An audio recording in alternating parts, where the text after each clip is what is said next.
If you guys still have the chance, panoorin niyo yung Sunshine, please. Sobrang ganda ng movie, sobrang tapang, and I think it's gonna be one of the most important Filipino films to be made and to be shown. And sobrang importanteng issue yung tinatakel, sobrang tapang, sobrang galing nung acting, magaling yung pagkakasulat, hindi in-exploit yung sabihin ko na that ang pinaka-premise talaga ng Sunshine is about abortion, teenage abortion. So ang take ko lang is let's give women the agency to their own bodies. Ganon. Yun yung pinaka napulot ko talaga doon.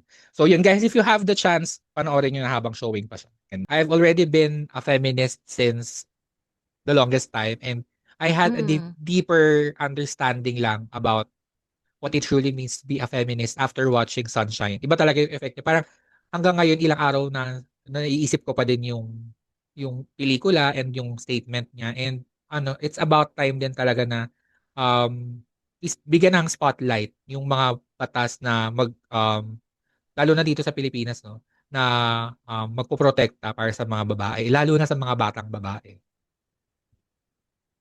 That's Correct. my Ayan. I will try my best to watch. Sana may time pa ako. But yeah, that's a really good insight. And sana mas madami pang pelikula na ganito na may yes. that highlights social relevant issues that really tackles the realities of life.